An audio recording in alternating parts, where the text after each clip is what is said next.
Kính thưa quý vị khán thính giả của Sanoche, hôm nay là ngày 29 tháng 3 năm 2024. Như quý vị đã biết, cách đây mấy năm khi Tổng thống Trump còn tại vị, ông tuyên bố ngày hôm nay là ngày kỷ niệm hàng năm của cuộc chiến Việt Nam. Cho nên ngày hôm nay chúng tôi và hội mẹ là hội VVA và AVVA chúng tôi tới đây làm lễ kỷ niệm nhờ cái nghĩa trang của Oak Hill ở đây người ta tổ chức. Đây là tất cả toàn thể trong hội viên của chúng tôi, và đây là đằng sau là hai ông hội trưởng và hội phó của hội cựu chiến sĩ Hoa Kỳ tham chiến tại Việt Nam chương 201. Xin cảm ơn quý vị.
For those of you that desire, there are seats. There are still a few seats here inside the chapel, so do feel free to come inside and have a seat.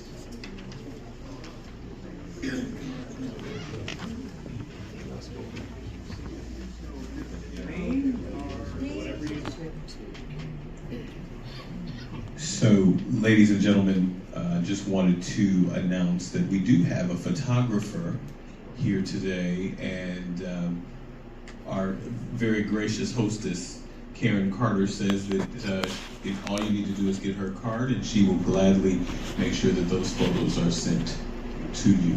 So, well, it is the 11 o'clock hour, so it is time for us to go ahead and get started. Good morning to each of you, ladies and gentlemen, distinguished guests and fellow community members. My name is Sean Algie. I am General Manager of Oak Hill Funeral Home and Memorial Park. It is indeed my privilege to stand before you this morning to welcome you to Oak Hill as Vietnam War Veterans Day.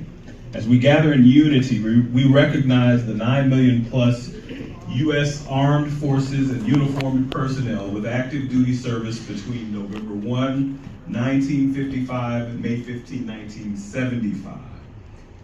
In this service, let us reflect, remember, and reaffirm our commitment to never forget the sacrifices of Vietnam veterans and their respective families. Through our collective remembrance, we ensure that the stories and contributions of these brave individuals will live on, inspiring future generations to stand strong in the face of adversity. Thank you for being here, for joining us in this very significant moment. Together, we honor the past, find strength in the present, and look forward to a future of hope and resilience. Again, welcome to Oak Hill.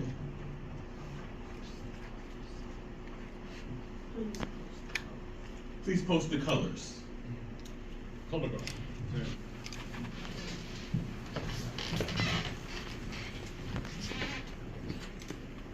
Color guard, hold. Ready.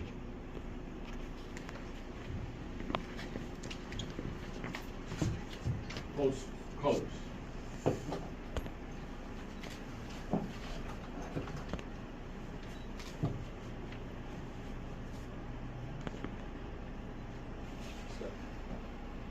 Present arms. Order arms. Ready. Forward march. About face. Forward march.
Please join me in the Pledge of Allegiance to the flag. Active military and veterans may render the hand salute. I pledge allegiance to the flag of the United States of America and to the republic for which it stands, one nation, under God, indivisible, with liberty and justice for all.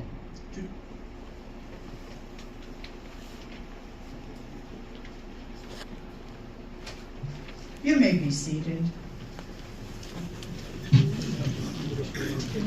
If you served on active duty in the U.S. Army Forces at any time from November 1st, 1965 to May 15th of 1975, regardless of location, this day is for you. National Vietnam, many of you were not welcomed very graciously. And our nation now worries about that and are trying to do better with thanking you for your time. Every year on March 29th, our country gives a long overdue thank you, and we honor Vietnam veterans and their families for their service and sacrifice. Many may ask, why March 29th? 1973, when the United States Military Assistant Command was disestablished, and that's the day when the last U.S. combat troops departed Vietnam. 88, 201, Bob Cadillac, Fran McVeigh, John Hassenplug, Henry Wadahar, and we also want to recognize Henry Pope, who was post commander of Santa Clara VFW. Today, we will be doing the missing man table as part of the remembrance. Today's prisoner of war and missing in action service honors our former POWs and the memory of more than 81,000 Americans still missing from all wars. A special tribute is also given today for our Vietnam Veteran of America Chapter 201 namesake, Darwin J. Thomas, who as a pilot flying off the aircraft USS Oriskany was lost over North Vietnam on October 14, 1966.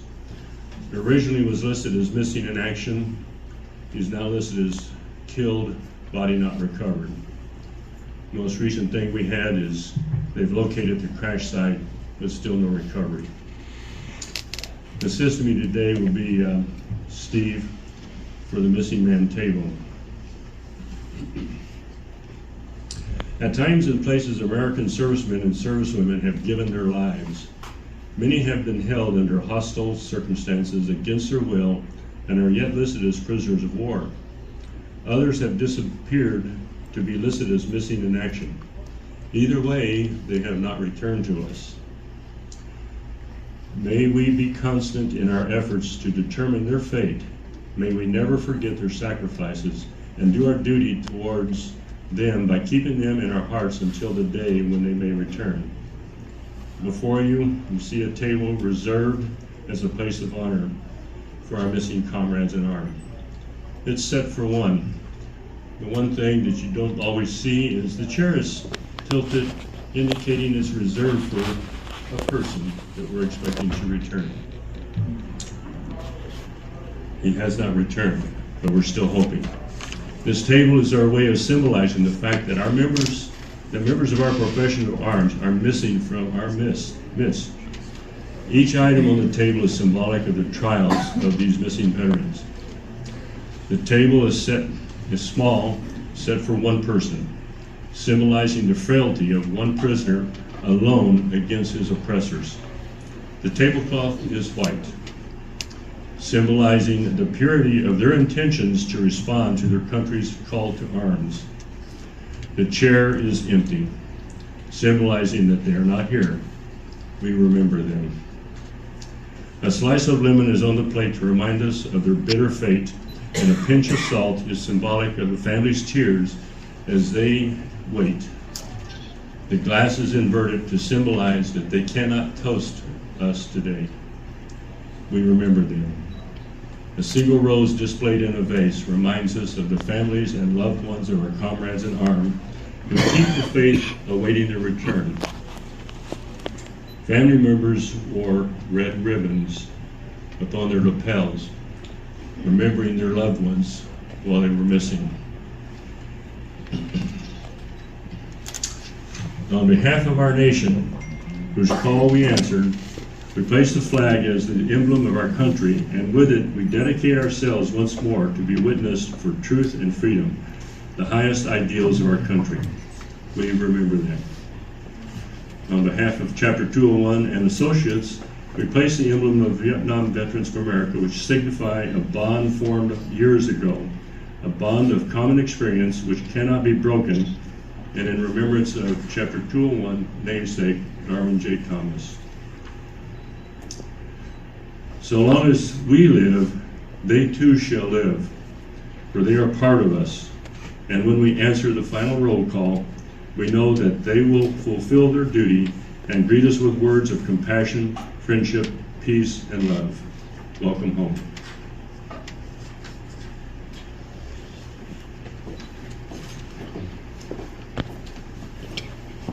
All right, I would like to ask any member of Vietnam Veterans of America, Chapter 201, to please stand for a presentation from AVVA 201. And if the members can step out so that they can receive a presentation. This is an honor from the Associates of Vietnam Veterans of America to each of the members of the Chapter 201 Vietnam Veterans of America. It's a special tribute and gift from them to us. Thank you. Sorry.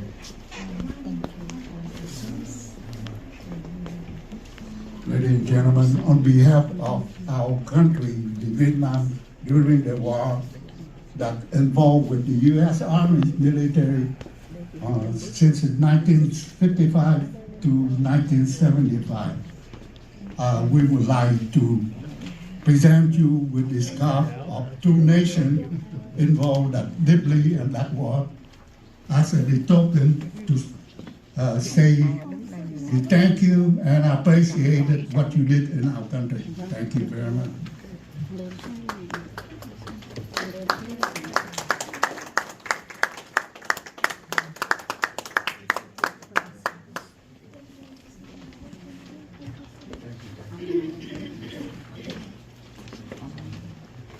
Why don't we have all of those with ribbons step forward in front for a picture together?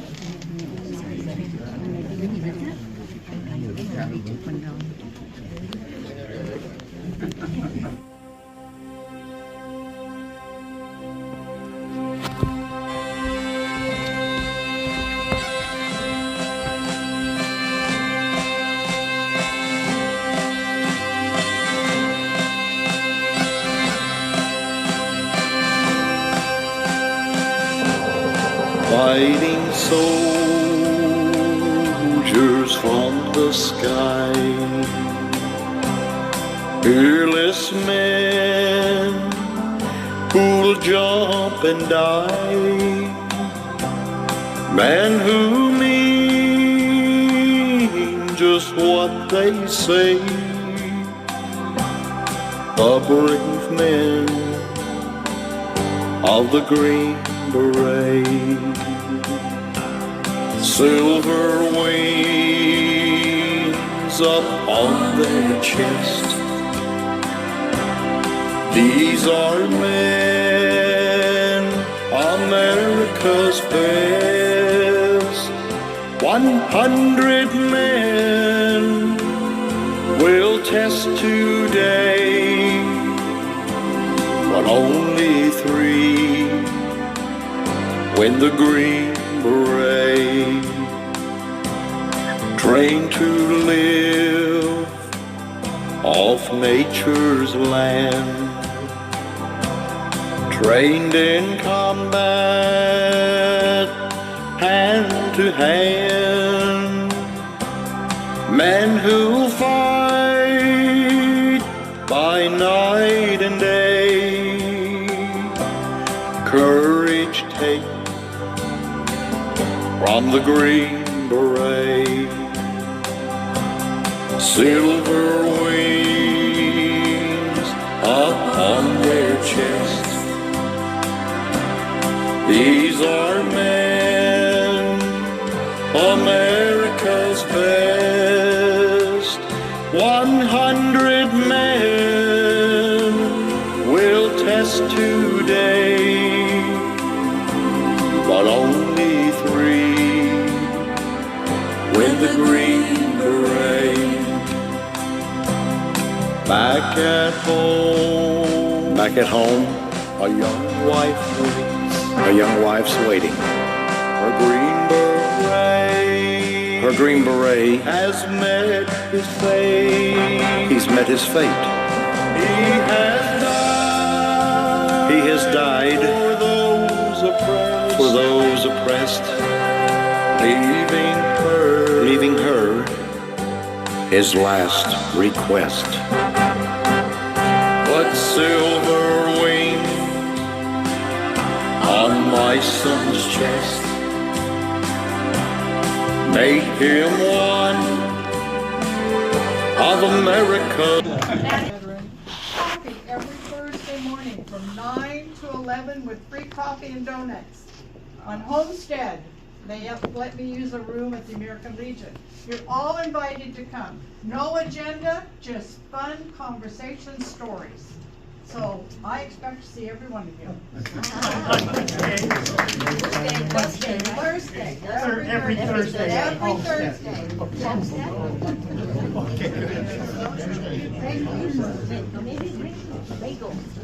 Oh, I tried it. They want donuts.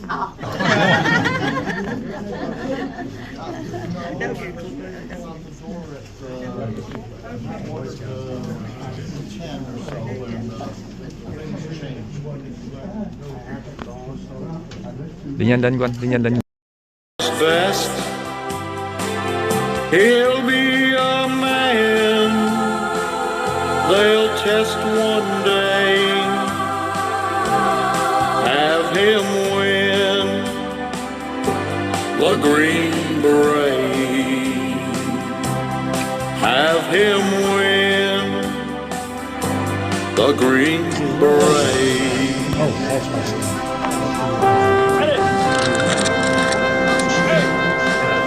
I'm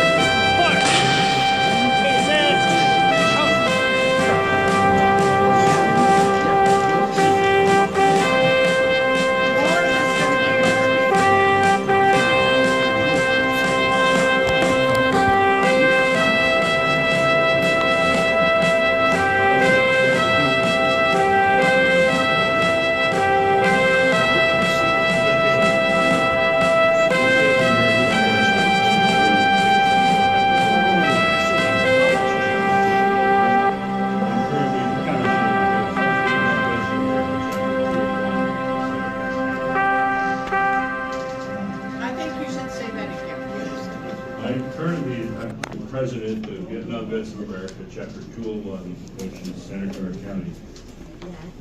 We have several members, some that are very active and others that are members, and one of them is a friend of mine from where I worked before, that I see him all over the place, Arizona, New Mexico.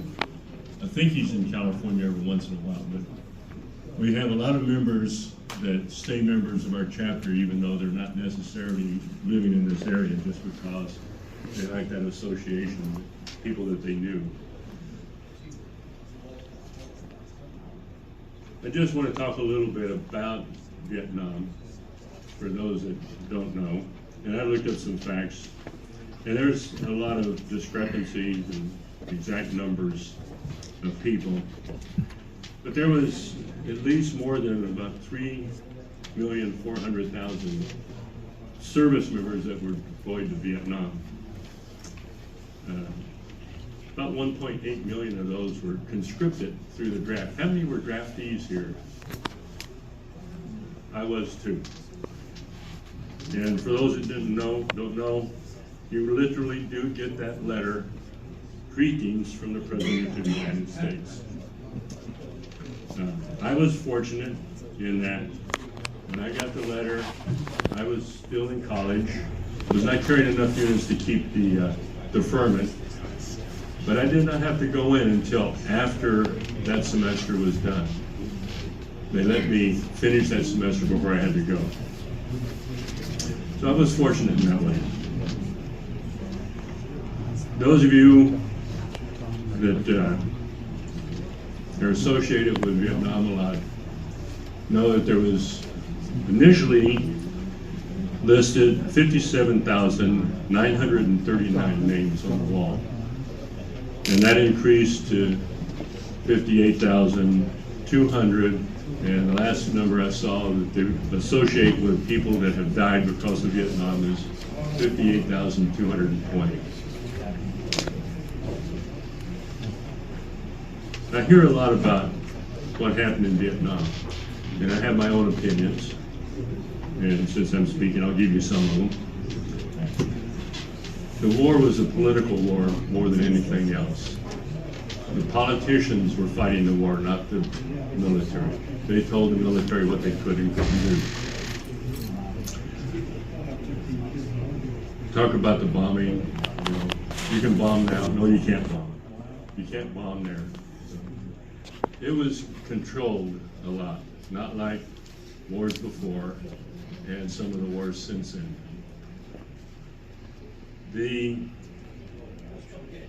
A lot of people say that we lost that war. I'll point out a couple facts that say we did not. January 27th, 1973, ending the war and restoring peace in Vietnam was signed by all parties involved. South Vietnamese Communists, North Vietnam, South Vietnam, and the United States. Anybody know why we're celebrating today? March 29th, 1973, the last military unit left Vietnam, period. Vietnam fell in 1975.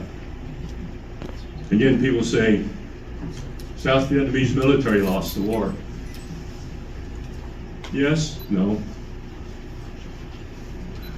How many military organizations, how many manufacturing places do you know of in Vietnam at that time? We were supporting the South Vietnamese military. Shortly after the Army left, U.S.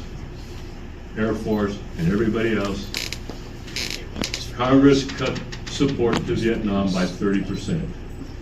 And they finally ended up cutting it off altogether. If you don't support your friends, you can't expect them to succeed. And I've seen that too often here lately.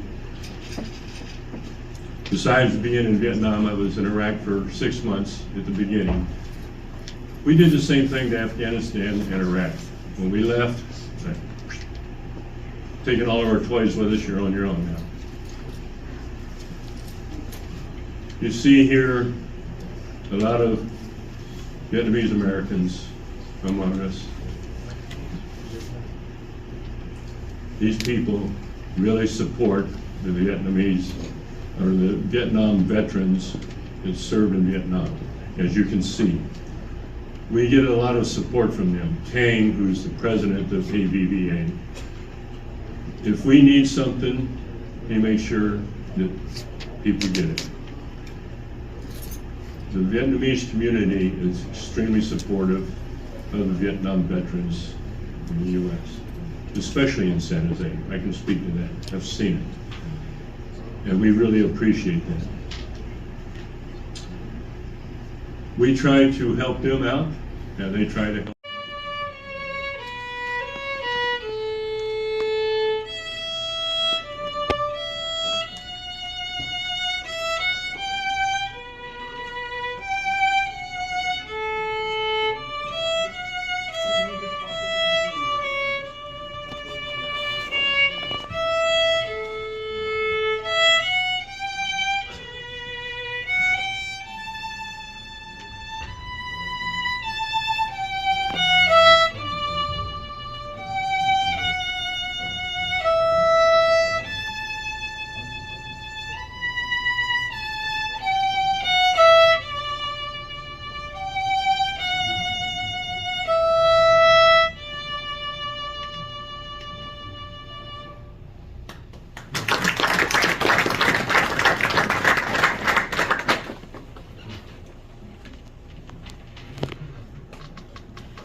Color guard. Stand up. Forward. Mark.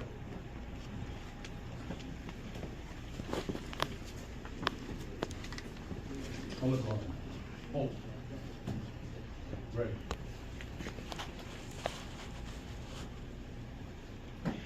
And salute. 2, 3 colors.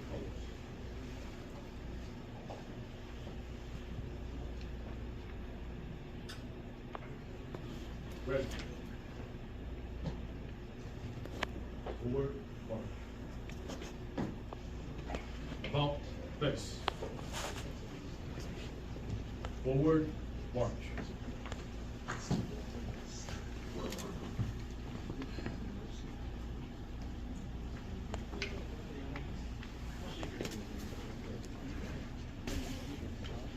Color guard, hold. Follow.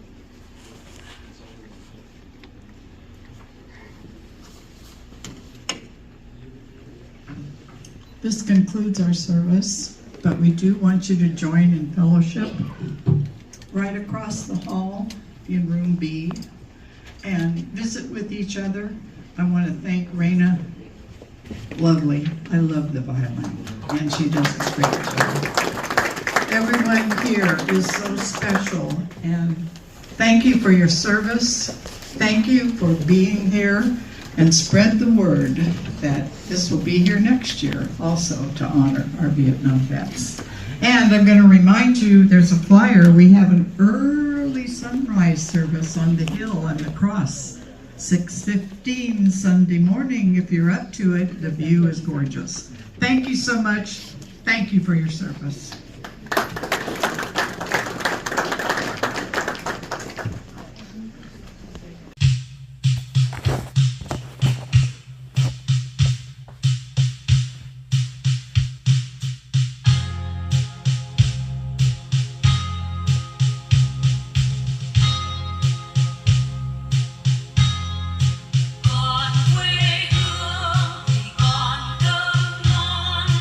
Con quê hương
xâm lăng. Hòa bình phải trong vinh quang, đền công lao bao máu xương hùng ấy. Nào đứng lên bên nhau, nào cùng sát vai bên nhau, thề nguyện với vùng tay cao, quyết đấu tranh đến khi nào đạt thành mong ước. Vật nước trong tay ta là quyền của quân dân ta, tình đoàn kết quê hương ta, trận âm mưu chỉ đắp thêm sơn hà.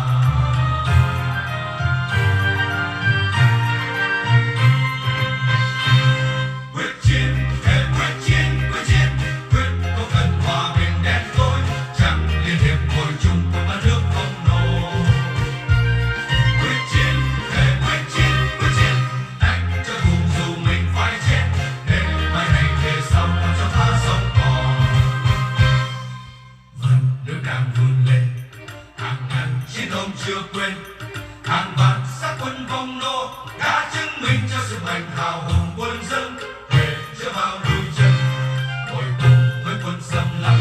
Ta thà chết chứ không hề lui, quyết không hề phản bội quê hương. Ta thà chết chứ không hề lui, quyết không hề phản bội quê hương.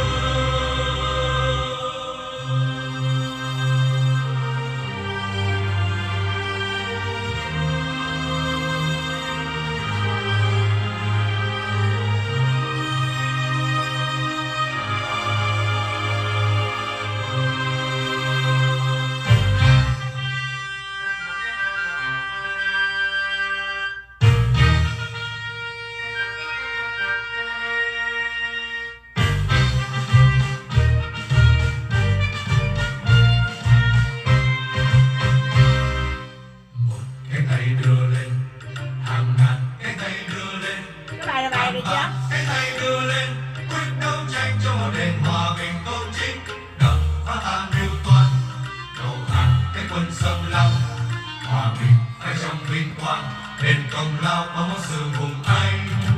Nào đứng lên bên nhau, nào cùng sát vai bên nhau, thề nguyện với vùng tay cao, quyết đấu tranh đến khi nào đạt thành mong ước.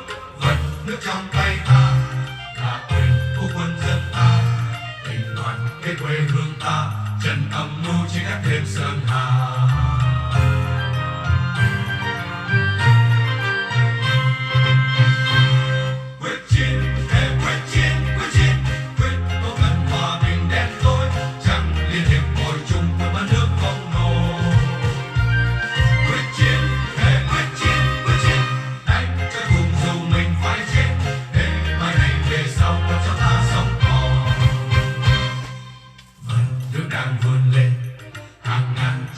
Chưa quên hàng vạn xác quân vong nô đã chứng minh cho sức mạnh hào hùng quân dân, để chưa vào lùi chân ngồi cùng với quân xâm lăng. Ta thà chết chứ không hề lui, quyết không hề phản bội quê hương. Ta thà chết chứ không hề lui, quyết không hề phản bội quê hương. Ta thà chết chứ không hề lui, quyết không hề phản bội quê hương.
Nếu ca tung công trường năm quân thù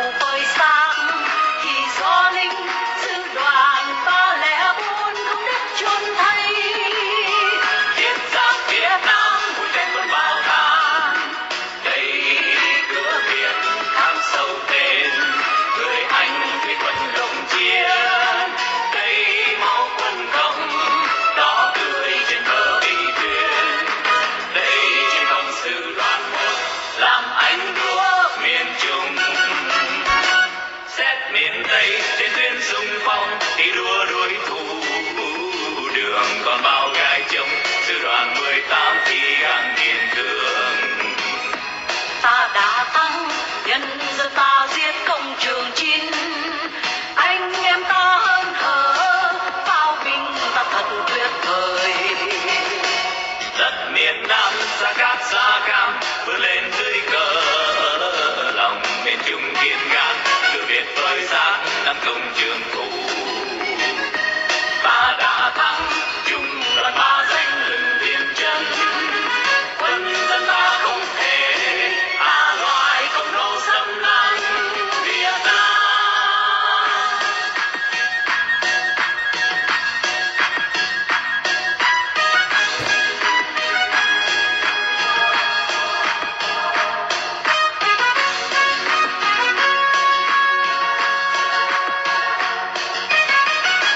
Hãy tràn lên trên duyên xung phong thi đua diễn thù, đường lập mình hôm nay vẫn còn sát cánh trên vai đồng tha. Cam lộ đó đang ngăn bao chiến xa thù tới, anh không quân hơn hở ném bom giết giặc tới bời. Lũy Trường Sơn đang trong xâm lăng hiên ngang tuyến đầu, rừng tình lòng cao su chỉ đường gang thép cho thấy quân thù. An độc đó ta dâng lên phán công toàn thắng, quân dân lăng màu đỏ trên đường 13 thanh thang. Đây sự đoàn năm anh dũng bên người trẻ Việt đồng quân, anh linh dù chân chưa biết lùi. Nếu ca tung công trường năm quân thù phơi sáng, chỉ do linh sư đoàn ta lẽ buồn không đất chôn thay. Thiết giáp phía Nam vui tết quân bao tàn, đây cửa Việt khám sâu thêm người anh với quân đồng chiến. Đây máu quân công đó tươi trên bờ bị thuyền, đây chỉ công sự đoàn một làm anh lúa miền Trung. Xét miền Tây trên duyên xung phong thi đua đuổi thù, đường còn bao gai trông sư đoàn 18 thi gan kiên cường. Ta đã thắng nhân dân ta giết công trường chinh, anh em ta hơn hở pháo binh ta thật tuyệt vời. Đất miền Nam xa cát xa cam vươn lên dưới cờ, lòng miền Trung kiên gan cửa Việt tới sát nằm công trường thủ. Ta đã thắng chung đoàn ba danh lừng biên chân, quân dân ta không thể loại công nô xâm lăng Việt Nam. Quân dân ta không thể loại công nô xâm lăng Việt Nam.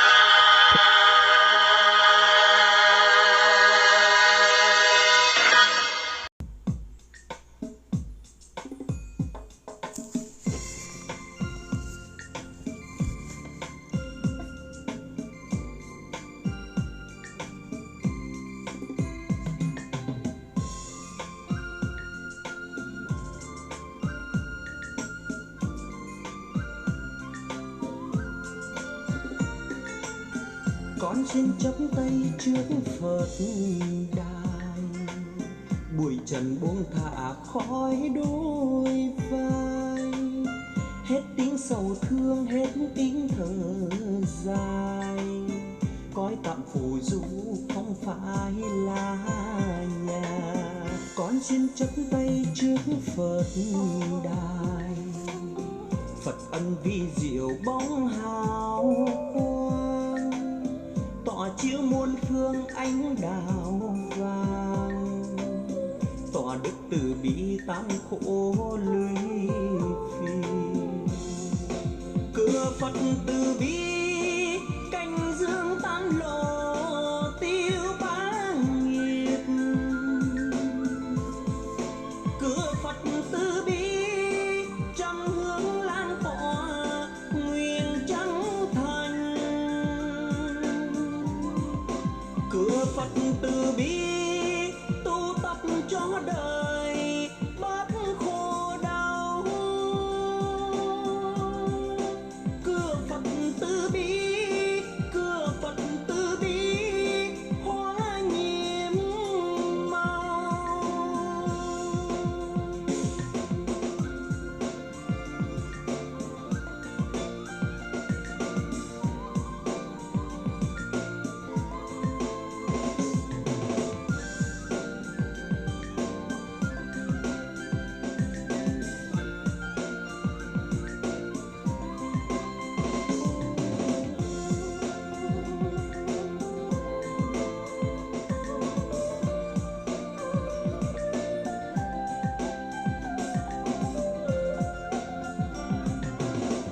con xin chắp tay trước Phật đài, bụi trần buông thả khói đôi vai, hết tiếng sầu thương, hết tiếng thở dài, cõi tạm phù du không phải là nhà.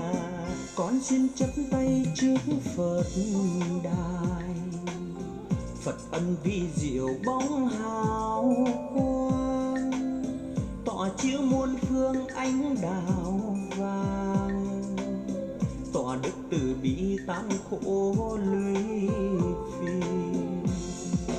Cửa Phật từ bi canh dương tam lộ tiêu bá nghiệp.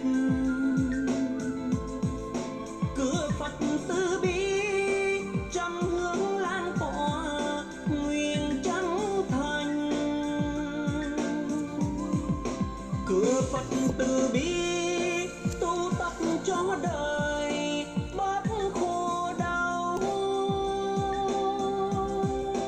Cửa Phật từ bi, cửa Phật từ bi hóa nhiệm màu. Cửa Phật từ bi canh dương tam lộ tiêu bá nghiệp. Cửa Phật từ bi trăm hướng lan tỏa nguyện trắng thành. Cửa Phật từ bi tu tập cho đời bớt khổ đau. Cửa Phật từ bi, cửa Phật từ bi hóa nhiệm màu. Cửa Phật từ bi, cửa Phật từ bi hóa nhiệm màu. Cửa Phật từ bi, cửa Phật từ bi hóa nhiệm màu.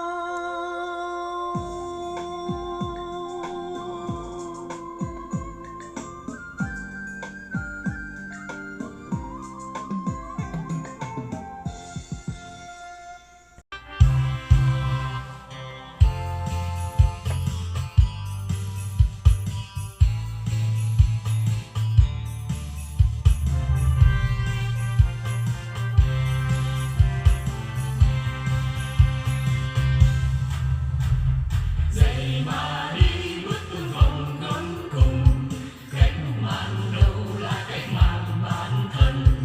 Dậy mà đi bước tương vòng ngắm cùng, sức mạnh nào bằng sức mạnh toàn dân. Dậy mà đi khắp năm châu cùng bước đi, cây tự do đã ươm trong lòng đất quê. Cành hoa lại tỏa hương xa, truyền tin mừng đến mọi nhà, cây tự do tưng bừng nở hoa. Dậy mà đi bước tương vòng ngắm cùng, chế độ này là chế độ mỹ dân. Dậy mà đi bước tương vòng ngắm cùng, chế độ này là chế độ phi nhân. Dậy mà đi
Trong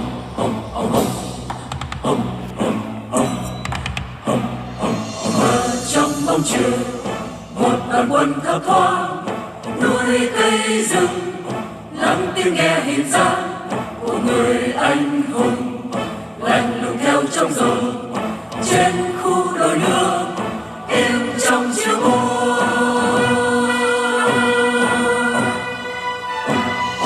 Ra biên khu trong một chiều sương âm u, âm thầm trên khói mù, bao oan khiên đang về đây vu với gió là bốn người nam nhớ thù. Khi ra đi đã quên chỉ nuôi cảm hận, muôn lời tiếng còn vang. Một quân cường còn mang đến phút chiến thắng, dẫu hận đời đã tan. Nhưng anh linh đã bao lần vây máu, con giáp xây thành thời gian luôn vô tình. Dừng châm phải sẵn ngập quang tàn canh, hỡi người chiến sĩ vô gian.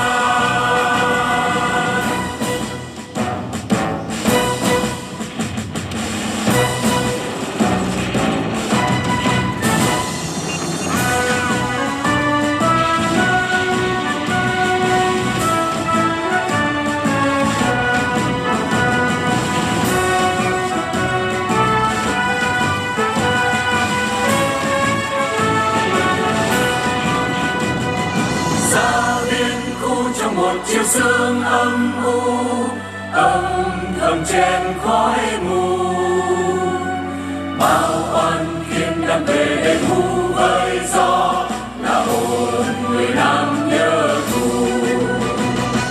Đi ra đi đã quyết chỉ nuôi cảm hận, muôn lời tiếng còn vang. Một quân một cường còn mang đến phút chiến thắng, dẫu hận đời đã tan. Nhưng anh linh đã bao lần vây máu, con giáp xây thành thời gian luôn vô